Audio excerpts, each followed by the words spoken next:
Good morning. I'm glad you could join us with Defenders. We've been talking about the doctrine of regeneration, or what is popularly called the new birth. Last time, we saw what was involved in the nature of regeneration. Today, we want to wrap up this section before we turn to the subject of justification. Let's turn again to John chapter 3. The classic New Testament passage on the new birth, Jesus' dialogue with Nicodemus. I want to say a few words about what the new birth is not based on this passage. First, it's clear that the new birth is not a matter of religious heritage. In verse 1, it tells us, "Now there was a man of the Pharisees named Nicodemus, a ruler of the Jews." This man had a tremendous religious pedigree. He was a member of a religious order within Judaism that was extremely strict. They were meticulous about observing the Old Testament law. And yet, it was to this man that Jesus said, "You need to be born anew in order to see the kingdom of God." So, it's not enough just to have a particular denominational background or a religious heritage in order to be a regenerate Christian. Second, by the same token, it's clear that rebirth is not something that is biologically inheritable, or something that is a matter of one's family. In verse 4, Nicodemus says, "How can a man be born when he is old? Can he enter a second time into his mother's womb and be born?" This is probably intended to be a pretty sarcastic remark on Nicodemus' part. Nicodemus isn't serious here. He's really ridiculing, mocking what Jesus has said. Jesus in turn answered, "Truly, truly, I say to you, unless one is born of water and the Spirit, he cannot enter the kingdom of God. That which is born of the flesh is flesh, and that which is born of the Spirit is spirit." So, this is a spiritual rebirth. It is not a matter of biology or family inheritance. Third, rebirth is not a physical process.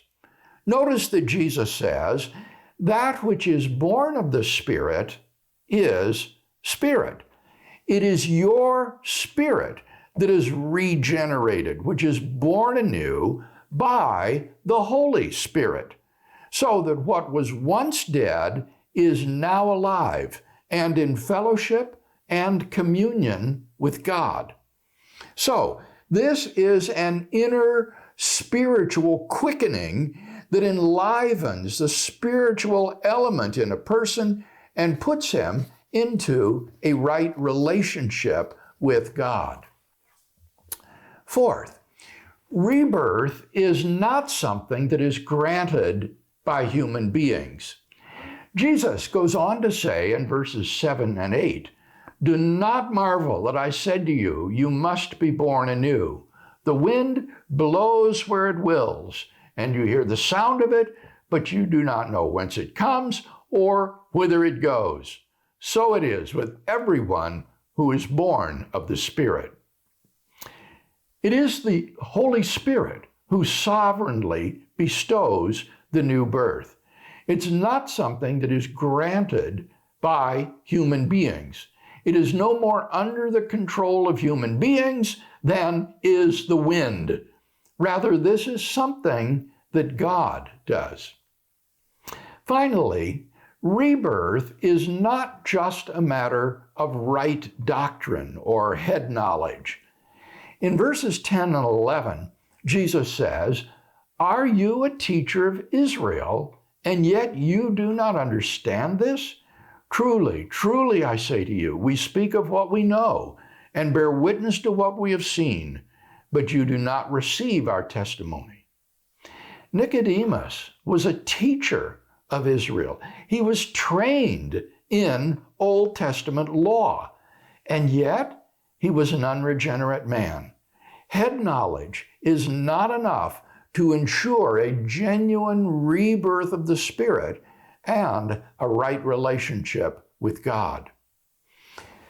So, this new birth, regeneration, is something that is not a matter of religious heritage, not inheritable biologically or from one's family, not a physical process, not under human control, and not a matter of simply believing intellectually right doctrine.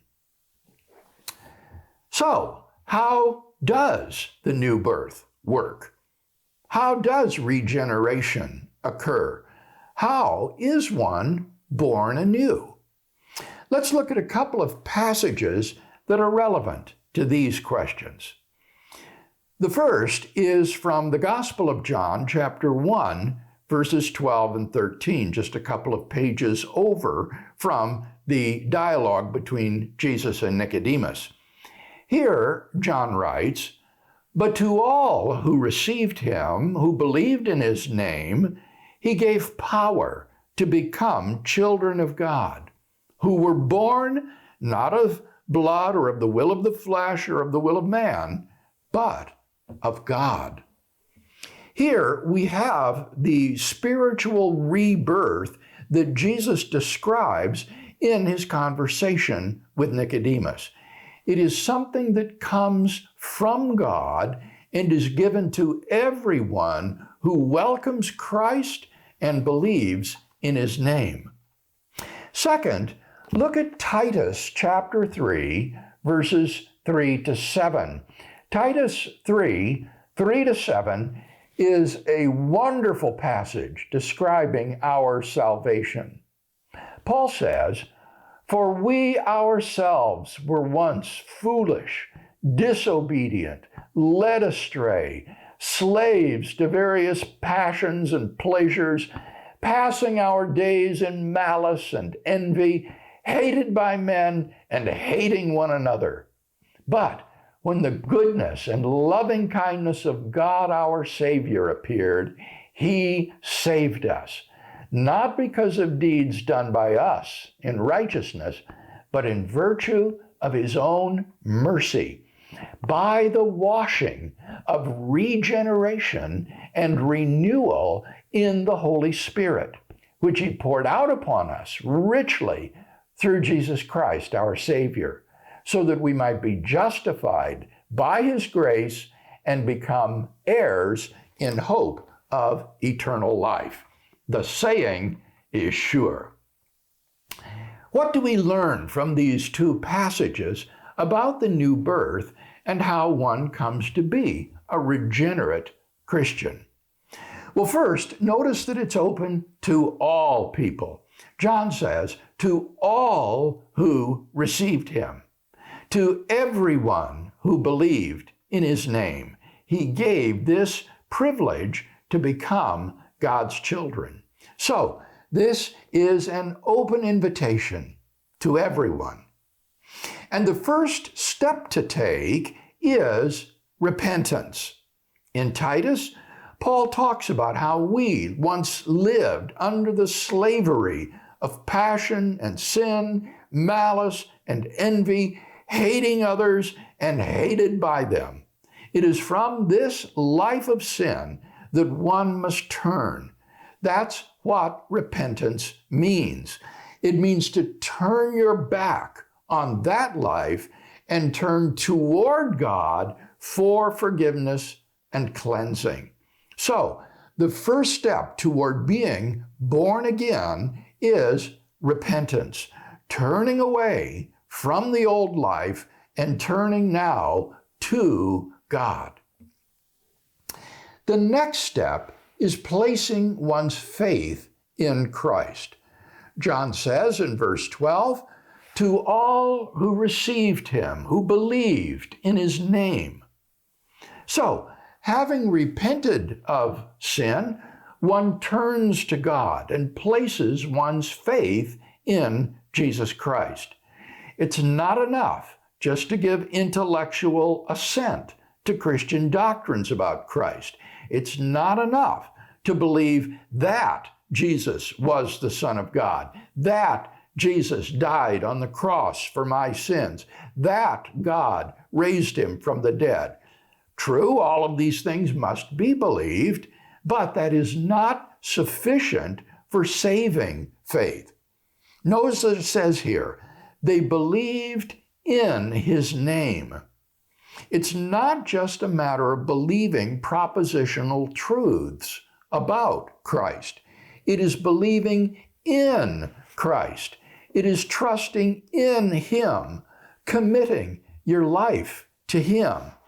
This is the full concept of saving faith, not just intellectual assent to doctrines about Christ, but trusting in him personally, placing your faith in him. Notice that John says that those who believed in his name received Christ. And by that, he means they welcomed him. They welcomed Christ as their Savior and their Lord. By so doing, by placing one's faith in Christ, by believing in him and welcoming him into your life, you receive the Holy Spirit of Christ and are born again. Remember what Titus says. He says he saved us by the washing of regeneration and renewal in the Holy Spirit, whom he poured out upon us richly. So, when a person believes in Jesus Christ and welcomes him into his life, the Holy Spirit comes into that person and regenerates his spirit. That dead spirit that was personally darkened and alienated from God is now quickened and comes alive and comes into a relationship with God. Now, this may be a little confusing to some of you because we often hear about the need to receive Christ rather than to receive the Holy Spirit. But I think that the idiom of receiving Christ is just a way of saying what is technically receiving the Holy Spirit. Look at Romans chapter 8, verses 9 and 10. In Romans 8, 9 and 10, we see that the Holy Spirit comes in the place of Christ while Christ is absent from this universe, having ascended into heaven. The Holy Spirit, who comes in the place of Christ and continues his ministry, becomes so closely identified with Christ that he is referred to as Christ. Paul writes, "But you are not in the flesh, you are in the Spirit, if in fact the Spirit of God dwells in you. Anyone who does not have the Spirit of Christ does not belong to him. But if Christ is in you, although your bodies are dead because of sin, your spirits are alive because of righteousness." This is a description of the regenerate Christian, someone whose spirit is alive because of the indwelling Holy Spirit. And notice the progression in Paul's references to the Holy Spirit. He first says, the Spirit of God, then the Spirit of Christ, and finally simply Christ. The Holy Spirit is so closely identified with Jesus Christ that the Holy Spirit indwelling the believer, living within us and quickening our spirits, is referred to as Christ. So, when you receive the Holy Spirit, you are, so to speak, receiving Christ, because the Holy Spirit continues the ministry of Jesus Christ. When one receives the Holy Spirit, then one is born anew. One is regenerated into a new living relationship with God.